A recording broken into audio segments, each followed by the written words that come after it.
el sumo sacerdote ingresaba una vez al año al lugar santísimo para poder efectuar la expiación, la purificación. A ese día se llamaba Yom Kippur o día de juicio. Sin embargo, todas las cosas que se hacían aquí en la tierra era solo una representación de aquello que se iba a hacer en el cielo.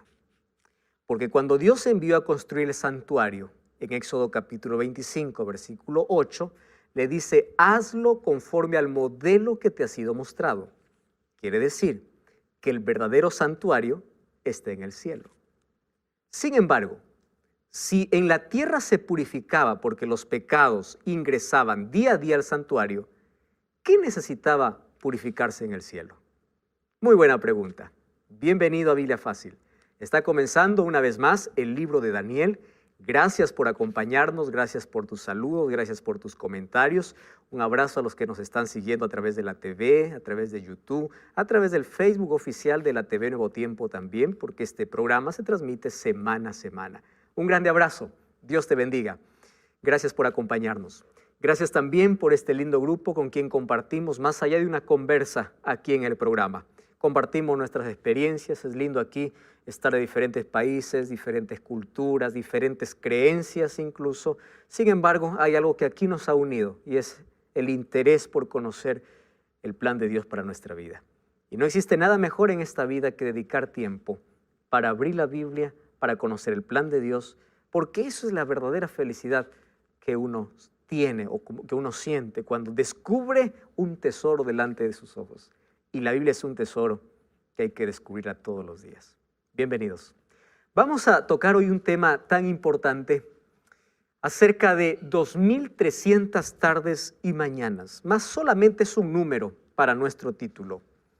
Sin embargo, es un número registrado en el libro de Daniel, capítulo 8. Para poder abrir este enigma, este número, 2.300 días. Vamos a Daniel capítulo 8.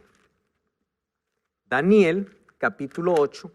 Haciendo un breve repaso del capítulo anterior, recuerdan que el capítulo 8 Daniel tiene una visión y en esa visión allí se le muestra dos animales, un macho cabrío y un carnero. Solo que el carnero y el macho cabrío eran animales que también representaban mucho para el pueblo de Israel. Mientras estuvo en el desierto, 40 años, 41 veces fue movido el santuario. Las actividades del pueblo de Israel giraban alrededor del santuario. Sin santuario no había adoración, no había religión, no había nada. El santuario les hacía recordar que Dios estaba con ellos. Por eso es que cuando Dios mandó construir el santuario, dice, hazte un santuario y yo estaré en medio de vosotros. La intención de Dios era que el pueblo recordase que no está siendo peregrino en el desierto sin un objetivo, sin un destino. Ellos tienen un Dios que les está guiando hacia una tierra prometida. Cuando nosotros todos los días buscamos la presencia de Dios, la gloria de Dios, nuestra vida tiene sentido. Y cuando buscamos a Dios todos los días, entonces todo lo que hagamos va a ser en dirección al plan de Dios. A veces nosotros caminamos sin objetivo en la vida, sin un destino en la vida, porque hemos perdido de vista lo que para el judío sería el santuario, para nosotros sería Dios. Ahora, allí nosotros vimos que estos dos animales representaban a dos imperios, que eran Medo-Persia y Grecia, que luego saldría de los 4 cuernos que tendría allí el macho cabrío, ¿verdad? De uno de los vientos hacia donde fueron los cuernos saldría un cuerno pequeño. Ese cuerno pequeño, nosotros ya vimos en Daniel capítulo 8, versículo 11 y 12, que haría por lo menos 4 cosas. Número 1, crecería hasta alcanzar el ejército del cielo. Número 2, lanzó por tierra las estrellas. Estrella está hablando de ángeles, pero más allá de ángeles, de mensajeros de Dios, de líderes de Dios. Quitó el príncipe del ejército el sacrificio diario, eso vimos en el capítulo anterior, y el lugar de su santuario fue derribado. Ojo que ya no está hablando del santuario terrenal aquí, porque ¿a dónde se enalteció el cuerno pequeño? Hacia el cielo. ¿De qué santuario está hablando? Del santuario celestial. Y echó por tierra la verdad, hizo lo que quiso y prosperó. Ahora, allí nosotros vamos a encontrar, haciendo un resumen, que él se levantó contra el pontífice o contra Dios, instituyéndose a sí mismo pontífice de la iglesia y de la humanidad, diciendo que es el vicario de Cristo. Él es el cuerno pequeño. Se levantó contra el sacerdocio de Dios, instaurando un nuevo sacerdocio, compitiendo con el sacerdocio de Cristo. Se levantó contra el sacrificio de Cristo porque inventó el sacrificio repetitivo de la misa que anula el sacrificio suficiente de Cristo. El sacerdote cree que cada domingo o cada vez que hace misa, él está nuevamente sacrificando a Cristo. Él también echó por tierra la intercesión porque sustituyó la intercesión de Jesús y la reemplazó con la de María y los santos. Echó por tierra la verdad porque estableció la tradición en lugar de la Biblia. Echó por tierra a los santos porque persiguió. La palabra santo en la Biblia no es una persona que no peca. Palabra santo, kadosh, significa separado o alguien que eligió ser parte de Dios, separado. Santo es aquel que eligió, aquel que decidió ponerse de parte de Dios. No es en el concepto que a veces tenemos, ¿no? Santo es el que nunca peca. No es ese concepto que aquí tiene. Ahora, también derribó a la ley de Dios porque cambió la ley. Eso vimos hace 2 capítulos atrás. Y hasta la salvación lo echó por tierra porque recuerdan en la venta de indulgencias, este cuerno pequeño vendía perdón. Muy bien, ese es el cuerno pequeño. Daniel 8:14 tiene una pregunta, o Daniel 8:13. Daniel 8:13, vamos a Daniel 8:13. Mira lo que dice allí.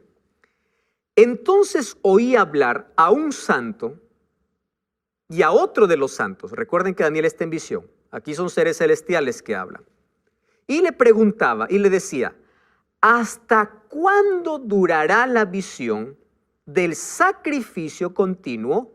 La prevaricación asoladora, recuerdan que les dije que era prevaricación asoladora, ¿qué cosa se llamaba? Abominación, todo aquello que se instituye en contra de Dios. ¿Y hasta cuándo será entregado el santuario y el ejército para ser pisoteado? Esta es la pregunta clave, ¿verdad? ¿Hasta cuándo? O sea, ¿hasta cuándo vamos a permitir tanta abominación? ¿Hasta cuándo este cuerno pequeño va a tirar todo a tierra? ¿Hasta cuándo? La pregunta ¿hasta cuándo? Es clave. Y el versículo 14 es la respuesta. Miren lo que dice el versículo 14. Y él me dijo, ¿qué cosa dijo? Hasta 2300 tardes y mañanas, luego el santuario será purificado. ¿De qué está hablando? Del sistema de sacrificios y del día de purificación. Entonces la pregunta es, ¿hasta cuándo el cuerno pequeño? Ahora, ¿recuerdan ustedes cuándo surgió el cuerno pequeño? Desde el año 538 hasta 1798. Estamos hablando de su poder absolutista y perseguidor. Eso no significa que es un poder que dejó de ser inactivo. Ahora está activo y según Apocalipsis, un poquito más adelante, una vez más, va a ser lo mismo. Ahora, fíjense lo siguiente. ¿Hasta cuándo? Entonces le dice, hasta 2300 tardes y mañanas. Luego el santuario será purificado. Eso es la única respuesta. Ahora viene el versículo 15. Aconteció que mientras yo, Daniel, consideraba la visión, procuraba comprenderla. Pobre Daniel, ¿verdad? Aquí dijo, ¿qué trata tanto número? Procuraba entenderla. Y se puso delante de mí uno con apariencia de hombre, y oí una voz de hombre entre las riberas del Ulai que gritó y decía, Gabriel, enseña a este la visión. Vino entonces donde yo estaba, y al venir me asusté y me postré sobre mi rostro, pero él me dijo, entiende, hijo de hombre, la visión, ¿para cuándo es? Tranquilo, no es para tu tiempo. Es decir, ¿de qué santuario está hablando? ¿Del santuario terrenal? No, porque el santuario terrenal caducó cuando Cristo vino y murió en la cruz. Acabó. Y cuando dice es para el tiempo del fin, no estaba hablando más de un santuario terrenal. ¿De qué estaba hablando? De un santuario celestial. Esto es para el tiempo del fin. Ahora, yo siempre me pregunto, ¿qué cosa no entendió Daniel? Porque aquí dice, yo quedé preocupado porque no entendía la visión. Miren, hay dos palabras aquí en Daniel 8 que nosotros tenemos que considerar. Y para eso nos sirven los idiomas originales. En el idioma original aparece la palabra visión en dos palabras diferentes. Una palabra para decir visión es la palabra jasón. Y la otra es la palabra mare o mará. Mare. Visión como jasón significa la visión completa. Y cuando dice visión y está la palabra mare, quiere decir parte de la visión. Entonces, aquí aparecen en el idioma original estas dos palabras. Cuando dice, yo no entendía la visión, no es que no comprendía todo. Pregunto, ¿Daniel entendió quién fue el macho cabrío y quién fue Medo-Persia? ¿Quién fue el carnero? Claro que lo entendió, porque el ángel le dijo, esto representa tal, esto representa tal. Él entendió eso. Lo que no entendió era una parte. ¿Qué cosa no entendió? Esto. Hasta 2300 tardes y mañanas. ¿Qué es eso? ¿Qué santuario va a ser purificado? Entonces el ángel le dice, tranquilo, eso es para el tiempo del fin. Muy bien. Tardes y mañanas. Hay algunos por allí que dice que cuando se refiere a 2300 tardes y mañanas se está refiriendo a 1150 días, con la intención de colocar al cuerno pequeño como Antíoco. ¿Recuerdan de ese hombre que yo les hablé? De un rey Seleucida. Pero miren, aquí es tan claro al decir 2300 tardes y mañanas, no está hablando de sacrificios de tarde y mañana, está hablando de días completos. Y les voy a explicar. Daniel era un conocedor de la Biblia, del Pentateuco, de los 5 primeros libros de la Biblia. ¿Por qué él toma o por qué a Daniel se le muestra tarde y mañana? Vamos a Génesis capítulo 1. ¿Está? Génesis capítulo 1. Vamos a tener la seguridad primero que se trata de 2300 días, porque si no estamos mal.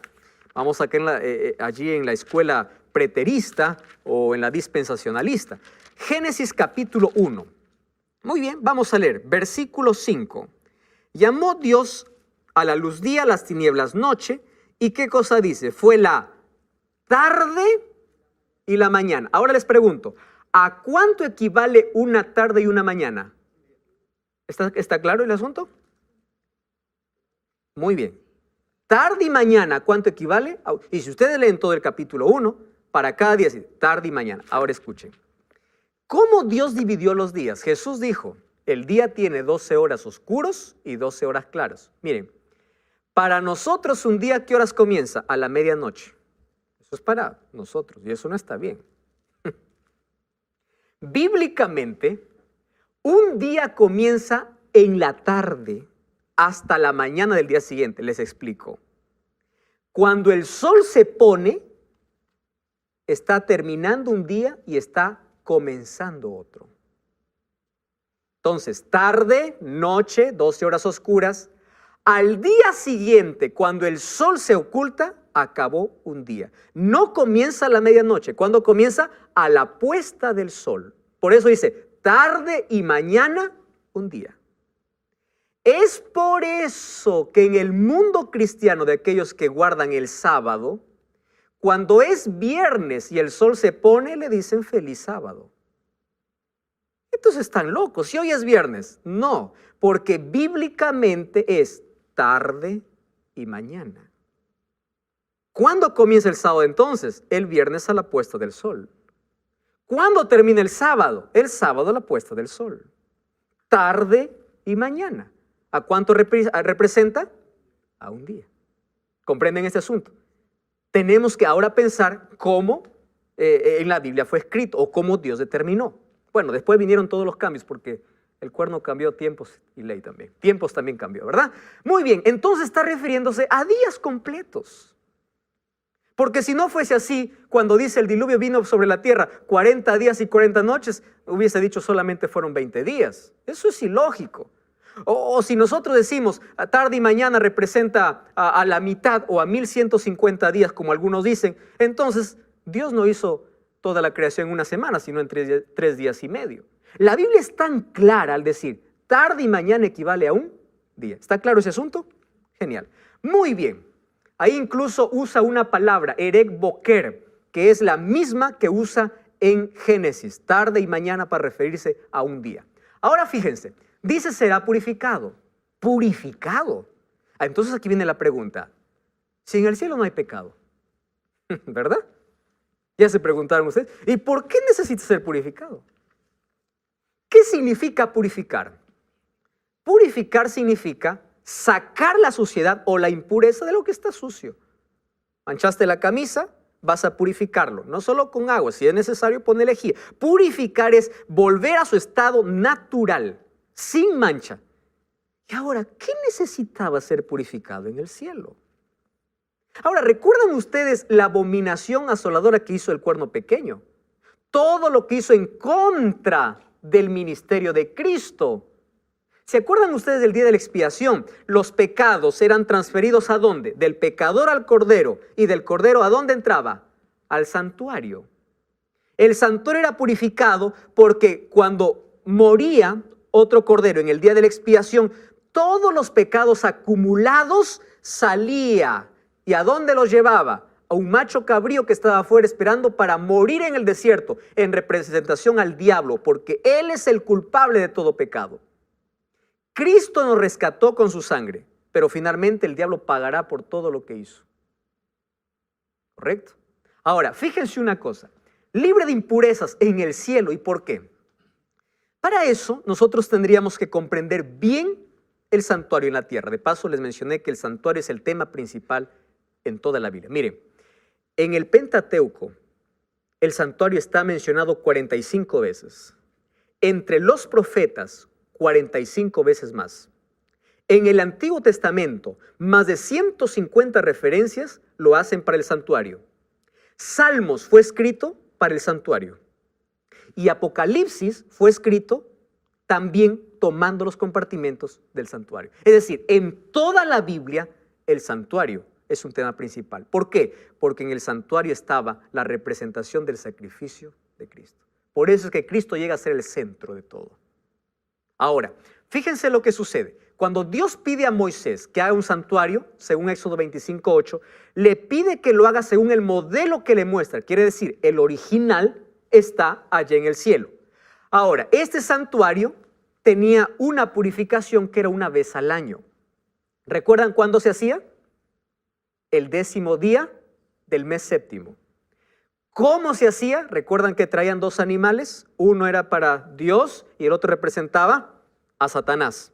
¿Correcto? Después de la purificación, allí el que representaba a Satanás iba y moría. ¿Representaba a qué? A cómo Cristo iba a eliminar para siempre el pecado cuando Él regrese y después del milenio. ¿Está bien? Ahora, ¿por qué se hacía? Porque durante todo el año entraba, se transfería el pecado del pecador al cordero, del cordero al santuario. ¿Para qué? Para mostrar mediante imágenes cómo Dios trata al pecado. Eso era el resumen de la purificación. Ahora fíjense, dice así el versículo 15. La visión de las tardes y la mañana son verdaderas, pero tú guarda la visión porque es para muchos días, dice, o para el tiempo del fin. Y yo, Daniel, quedé quebrado. Estuve enfermo algunos días. Yo no comprendía la visión. Wow. Miren, no comprendía, y ya les expliqué qué cosa no comprendía. Toda la visión no, sino parte de la visión. ¿Qué cosa hace Daniel cuando algo no entiende? ¿A dónde va a buscar ayuda? A Dios. Cuando él no entiende, en el capítulo 8, miren, el versículo 27 es lo que mencioné. Capítulo 8, versículo 27. Yo, Daniel, dice, quedé quebrantado, estuve enfermo. No me levanté, no atendí los negocios del rey, falté a mi trabajo, dice Daniel, porque estaba asustado. Yo no entendía. Pero yo no me quedo con brazos cruzados ante un enigma. Hay gente que cuando lee la Biblia dice, no entiendo, ya abandono y punto. No, Daniel dice, no entiendo, yo voy a Dios. ¿Qué dice la Biblia? A quien le falta sabiduría, pídaselo a Dios. Entonces allí, en el primer año, aquí está nuevamente contextualizándonos en qué momento está escribiendo, de Darío, hijo de Azuero, la nación de los Medos, que vino a ser rey sobre los caldeos. En ese año de su reinado, yo, Daniel, aquí está escribiendo por qué él está quebrantado. ¿Correcto? Dice, yo, Daniel, miré atentamente en el libro de los números de los años que habló Jehová al profeta Jeremías, en que había de cumplirse las desolaciones de Jerusalén, y vi que eran 70 años. ¿Qué cosa estaba leyendo Daniel? Vamos a Jeremías capítulo 25, versículo 11. Vamos un poquito atrás.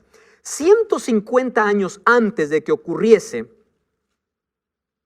esta cautividad, 25:11, Jeremías 25:11. 150 años antes de que ocurriese la cautividad de Judá, Jeremías ya lo mencionaba.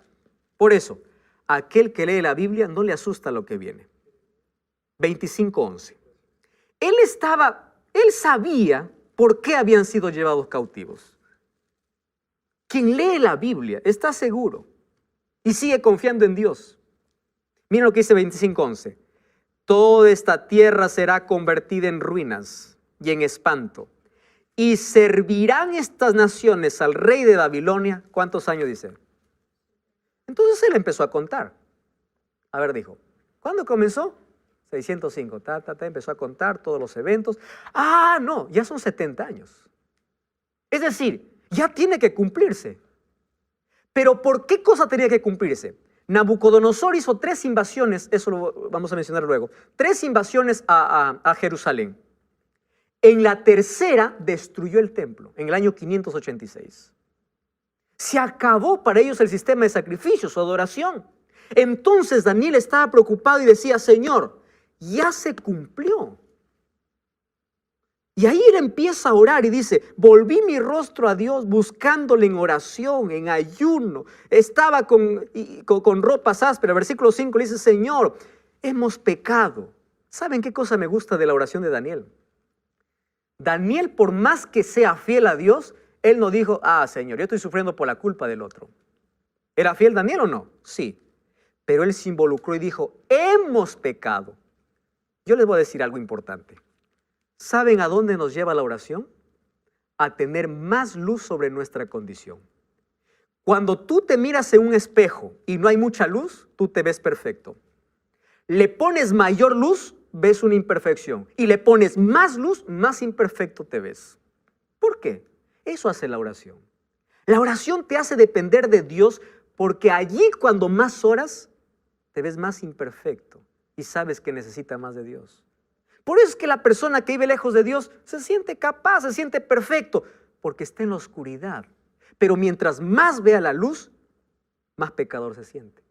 Y aquí Daniel cuando ora dice, Señor, hemos pecado, yo soy transgresor, yo he cometido iniquidad, perdónanos por favor. Ahora, esto es Biblia Fácil. Gracias por acompañarnos en este estudio semanal de la Biblia. Estás con Biblia en mano. Estamos hoy hablando acerca de Daniel capítulo 8 y hay una pregunta que dejó perturbado a Daniel. ¿Hasta cuándo será toda esta desolación, este enaltecimiento, el cuerno pequeño? Y le dice, hasta 2300 tardes y mañanas. Él está preocupado y el capítulo 9, allí me muestra que Daniel no se queda con brazos cruzados, sino busca a Dios en oración. Reconoce su pecado, pide por todo su pueblo y el capítulo 9, la mitad del libro, habla sobre su oración. Quiere decir que la oración, ¿qué cosa es? Es una conversación con Dios. La oración no es un rezo, no es algo aprendido, no es algo mecánico. Cuando yo me acuesto y digo, Padre nuestro que estás en los cielos, santificado sea tu nombre, gracias por el día, amén. Yo estoy diciendo algo mecánico. Cuando yo me levanto y digo, Señor, bendíceme este día, amén, eso es algo mecánico. O cuando yo me aprendo algún rezo y repito todos los días, Dios no acepta eso. Dios acepta una confesión sincera. Cuando tú ores, dile lo que sientes. Daniel, ¿qué cosa estaba discutiendo con Dios? Señor, cumple tu promesa. Eso es una oración. Una oración es decir, Señor, a mí me parece, claro, Dios es soberano y Dios te va a responder por qué aún no lo ha hecho o qué cosa va a suceder. Pero la oración me lleva a una relación con Dios, tanto así que me lleva a comprender los planes de Dios. Entonces, la mitad del libro está para decir que Daniel ora, ¿correcto? Ahora, miren el versículo 20 del capítulo 9. Dice así: aún estaba hablando, orando y confesando mi pecado y el pecado de mi pueblo. Qué maravilla, ¿no? Uno puede mirar a Daniel y decir, no, este ya no es pecador, ¿para qué necesita orar? Más oraba y más pecador se sentía. Dice así, aún estaba hablando el versículo 21, cuando el varón Gabriel, a quien había visto en la visión, ¿en qué visión? Del capítulo 8. Aquí se usa la palabra jasón, la visión completa. Vino volando con presteza, con rapidez a mí. Miren lo que dice, como a la hora del sacrificio de la tarde. ¿De qué sacrificio está hablando? ¿Recuerdan los sacrificios diarios que se hacían? Muy bien. 3 de la tarde. Sacrificio de la tarde. Me hizo entender y habló conmigo. Daniel, he salido para darte sabiduría. Qué lindo. Al principio de tu ruego me fue dada la orden. Wow. ¿Por qué Dios responde inmediatamente? Porque antes de que tú pidas, Él ya sabe lo que quieres. Yo voy a poner un paréntesis aquí para hablar acerca de la oración. Alguien me dijo así, pastor, ¿por qué tengo la necesidad de orar si Dios ya sabe lo que necesito? Yo quiero que todos ustedes tengan en mente algo. Nosotros no informamos a Dios. No es que cuando oro le digo, Señor, estoy mal. Dios dice, verdad, no me había dado cuenta. La oración no tiene el acto o el hecho de poder informar a Dios, porque Dios ya sabe. Entonces, ¿para qué necesitamos orar? Si Dios ya sabe qué necesitamos. Presten atención a lo que voy a decir. Porque la oración hace que en nuestra libertad dejemos actuar a Dios. Les voy a poner un ejemplo. ¿Está bien? ¿Recuerdan ustedes a Pedro cuando estaba caminando sobre las aguas? Estaba en dirección hacia Jesús. Pedro empieza a hundirse. Pedro, como era un pescador, empieza a usar su técnica probablemente. Cuando no queda otro recurso, dice, Señor, sálvame. Y Jesús, toma el brazo. Yo pregunto, ¿por qué no le sacó antes? Si él sabía, le estaba viendo que estaba ahogando. ¿Sabía o no sabía Jesús allí? ¿Podía o no podía hacerlo antes? Claro que podía. Pero escúchame, Dios no va a poder actuar en nuestra vida sin que tú le permitas. Porque si Dios hiciera, el diablo se pondría y dijera, ¿por qué te metes si ni siquiera te pide ayuda? Tú estás rompiendo la libertad. ¿Están entendiendo ustedes cuán necesaria la oración en el conflicto? No informamos a Dios. La oración nos enseña a depender de Dios, no a informarle, sino a dejarle actuar en nuestra vida, permitirle actuar en nuestra vida. Por eso más oración. Ahora cierro el paréntesis. Dice, yo fui enviado, porque yo ya sabía, y ahí dice, entonces, yo he venido para darte sabiduría y entendimiento, versículo 22. Al principio de tus ruegos fue dada la orden y he venido para enseñarte porque eres muy amado. ¡Qué expresión tan linda! Eres muy amado. Ahora, entiende la visión. Recuerde que aquí usa la otra palabra, maré. No es la visión completa. La visión completa se llama jasón. Y maré significa, entiende la partecita que tú no has entendido todavía. He venido para enseñarte. ¿Qué cosa no entendió? Las 2300 tardes y mañanas. Eso le tenía confuso. Entonces, el capítulo 9 solamente es una explicación. Miren, ustedes se dan cuenta. Capítulo 2, sueño y explicación en el mismo capítulo. Capítulo 4, sueño y explicación en el mismo capítulo. Capítulo 7, sueño y explicación en el mismo capítulo. Pero el capítulo 8 no tiene explicación. El capítulo 8 solo tiene la visión. Y el capítulo 9, ¿qué cosa sería? La explicación. Ahora, ¿qué cosa ocurre aquí? Ahí entonces, para comprender este asunto, tenemos que colocar la base. Vamos a Números 14:34. Miren, Números 14:34.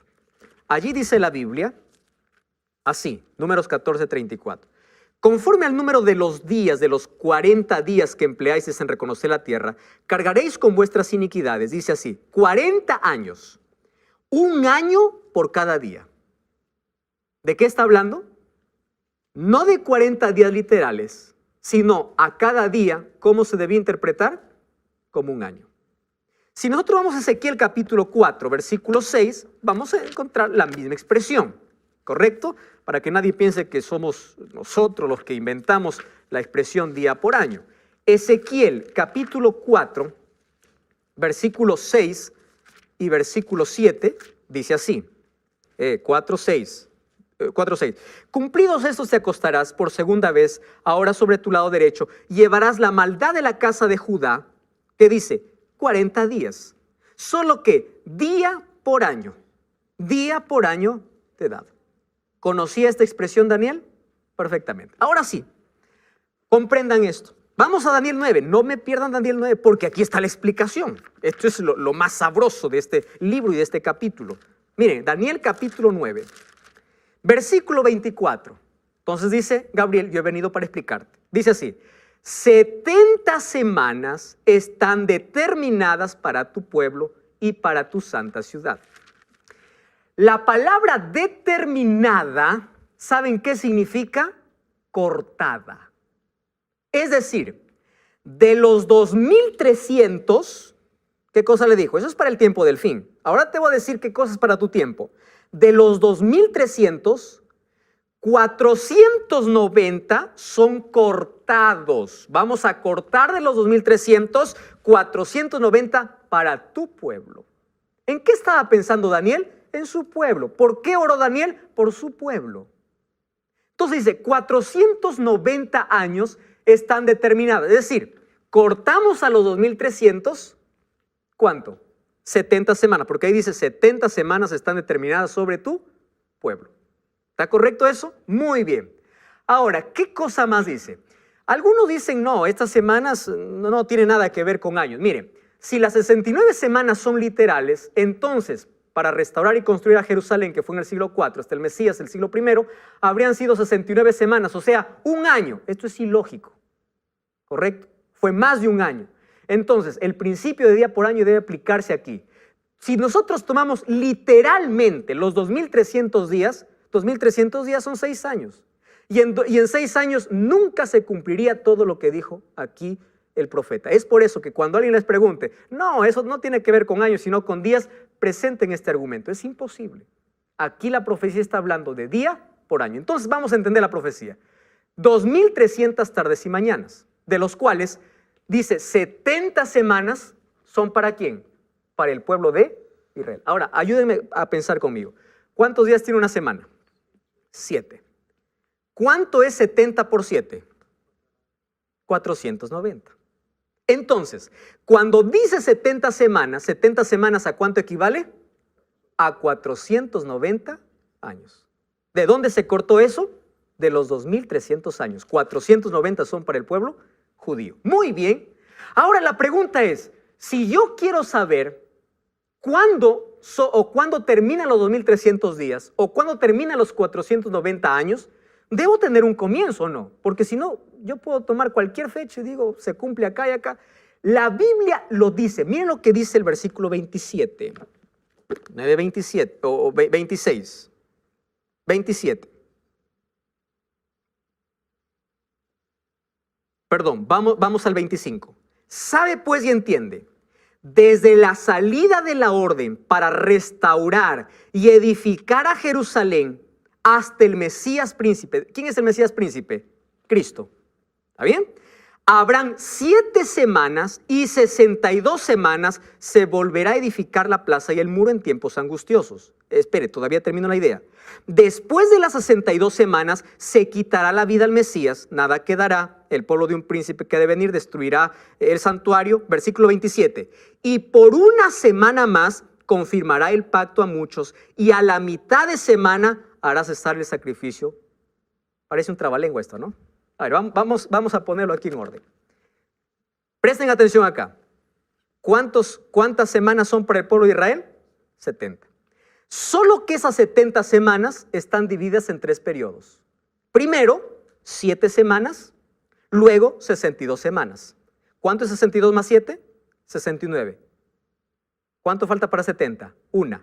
Por eso es que la última semana lo deja y dice, en la última semana, ¿qué cosa hará? hará cesar el sacrificio. No en la última, a la mitad de semana. Quiere decir que dentro de los últimos 7 años, Cristo vendría a morir. Lo explico en este diagrama. Entonces ya tenemos el inicio. ¿Cuándo inician estas 70 semanas? Dice, cuando sale ¿qué cosa? La reconstrucción, la orden para reconstruir Jerusalén. Nosotros vamos a la Biblia, Esdras capítulo 7, versículo 7, vamos a encontrar que hay 3 decretos para reconstruir Jerusalén. El decreto de Ciro, el de Darío y el de Artajerjes. Sin embargo, el decreto de Artajerjes es el que realmente sirvió para reconstruir a Jerusalén. ¿Saben por qué? Porque Artajerjes hizo previsiones para la restauración y además es en este año donde recién se le da autoridad judicial y religiosa. Es decir, los otros decretos no sirvieron, sino 457. Cuando dice, cuando se da la orden para reconstruir Jerusalén, hasta el Mesías príncipe habrá 62 semanas. Antes le dice, en 7 días o en 7 años se terminará de reconstruir el muro. 62 semanas vendrá el príncipe. Y en la última semana, a la mitad de semana, hará cesar el sacrificio. Cuando dice que vendrá el príncipe, ¿a quién está refiriéndose? A Cristo. Cuando dice que cesará el sacrificio, ¿a qué se está refiriendo? A la muerte de Cristo. Ahora, si eso está entendible, entonces aquí vemos lo siguiente. ¿Cuándo comenzó la profecía? En el año 457. Si nosotros sumamos los 490 años, recordando que aquí no existe el año 0, ¿está bien? Vamos hasta el año 34. ¿Qué sucedió el año 34? Esteban fue apedreado. ¿Qué cosa le dijo Dios a Daniel? 70 semanas son para tu pueblo de oportunidad. ¿Saben por qué? Porque el pueblo de Dios, por más que habría sido el pueblo elegido,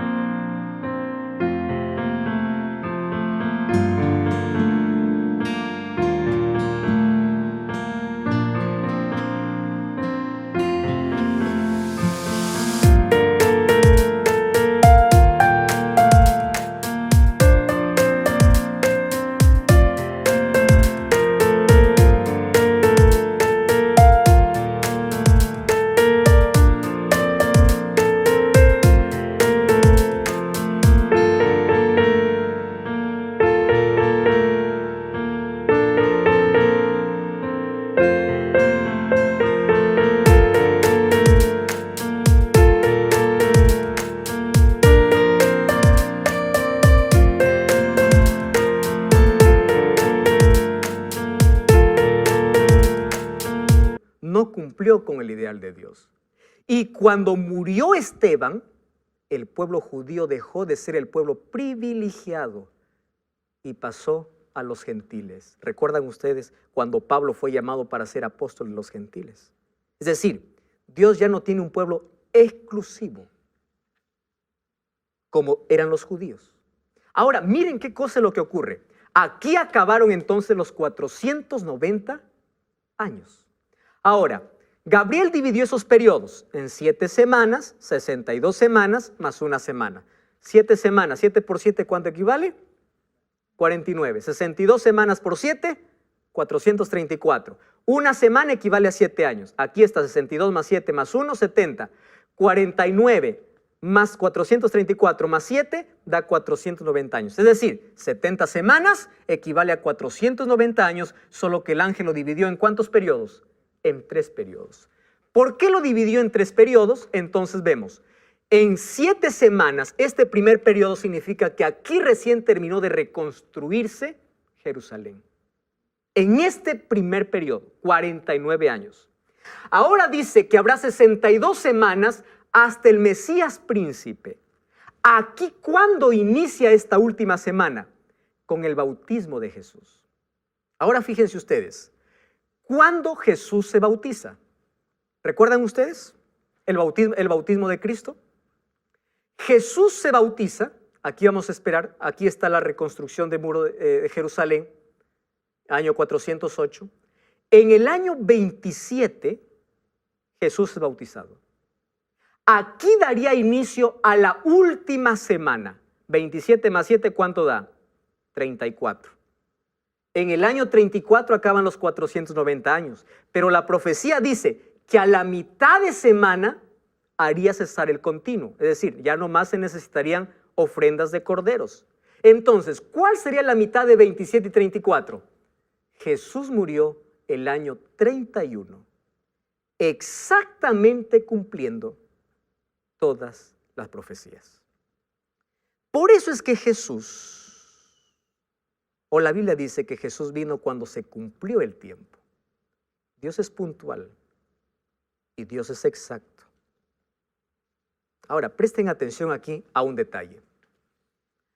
Hay algunos que han sacado esta última semana y la han colocado al tiempo del fin. Dice que aparecerá un anticristo, existirá un rapto secreto. ¿Qué cosa han tirado? Esta semana. ¿Saben cuál es su intención? Una vez más, ¿qué cosa hizo el cuerno pequeño? Sacar el sacrificio de Jesús. Mucho cuidado con aquellas ideas que por allí circulan. No, estos 7 años significa que en el tiempo final, ¿de dónde salió esa idea? Si ahí es una secuencia, 7, 62, 1. Cuando Jesús vino aquí a la tierra, ¿recuerdan lo que él dijo? Yo he venido a salvar a las ovejas perdidas de Israel. Porque su misión aquí en la tierra todavía estaba en los últimos años de oportunidad para el pueblo judío. Pero el pueblo judío no aprovechó. ¿Y saben por qué no aprovechó? Porque no comprendía esta profecía. No sabían que su fin estaba llegando. Y lo mismo puede suceder contigo. Mientras tú no sepas en qué tiempo vives, puedes perderte la mayor oportunidad de salvación. ¿Qué significa esto para mi vida? Daniel capítulo 9 me habla acerca de ese Mesías, de ese príncipe. Me habla acerca de que Cristo cuando vino cesó el sacrificio, es decir, aquellas leyes ceremoniales del antiguo pacto, del Antiguo Testamento que decía que hay que llevar un cordero para recibir perdón, ya no existen más porque Cristo murió en la cruz.